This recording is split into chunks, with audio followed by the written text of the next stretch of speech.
ஆண்டவராகிய இயேசு கிறிஸ்துவின் இனிதான திருப்பெயரினாலே உங்கள் அனைவருக்கும் எனது அன்பின் வாழ்த்துதலை நான் தெரிவித்துக் கொள்கிறேன். ஏசாயா தீர்க்க தரிசன புஸ்தகம் 54ஆம் அதிகாரம் 17வது வசனம் இவ்வாறாக சொல்லுகிறது: உனக்கு விரோதமாய் உருவாக்கப்படும் எந்த ஆயுதமும் வாய்க்காதே போம் என்று சொல்லி. கிறிஸ்துவுக்குள் அருமையானவர்களே, நம்முடைய வாழ்க்கையிலே முன்னோக்கி நகரும் பொழுது அல்லது வளர்ச்சியின் பாதையிலே அநேக விதமான தடைகள் உருவாகி கொண்டே இருக்கலாம். அல்லது அந்த தடையை உருவாக்குவதற்காக எத்தனை திட்டங்கள் மனிதர்கள் தீட்டி அதை நமக்கு முன்பாக அவர்கள் செயல்படுத்தினாலும், நமக்கு முன்பாக செல்லுகிறவர், தடைகளை நீக்கி போடுகிறவர். அவர் நம்ம கூட இருப்பதினால நமக்கு விரோதமாய் உருவாக்கப்படும் எந்த ஆயுதமும் வாய்க்காமல் போகும்.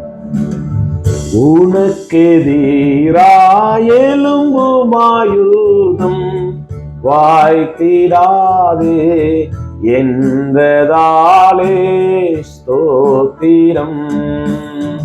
உனக்கெதிராய் எழும்பும் ஆயுதம் வாய்த்திடாதே என்றதாலே ஸ்தோத்திரம்.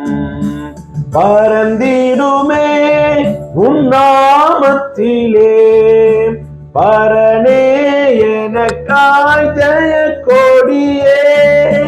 பரந்திடுமே உன் நாமத்திலே, பரனே எனக்காய் ஜெய கொடியே.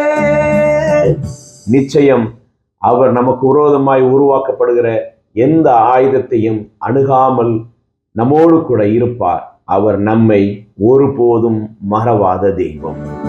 என்னை மறவா இயேசுநாதா, உந்தன் தயவால் என்னை நடத்தும். என்னை மறவா இயேசுநாதா, உந்தன் தயவால் என்னை நடத்தும்.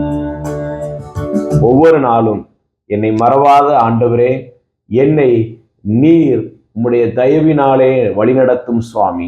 எனக்கு விரோதமாக உருவாக்கப்படுகிற எந்த ஆயுதமும் என்னை அணுகாமல் நீர் பாதுகாத்து கொண்டு எனக்கு ஜெயத்தை தாரும் என்று சொல்லி நாம் ஜெபிப்போம். நிச்சயம் ஆண்டவர் நமக்கு ஜெயம் தருவார். May God bless you.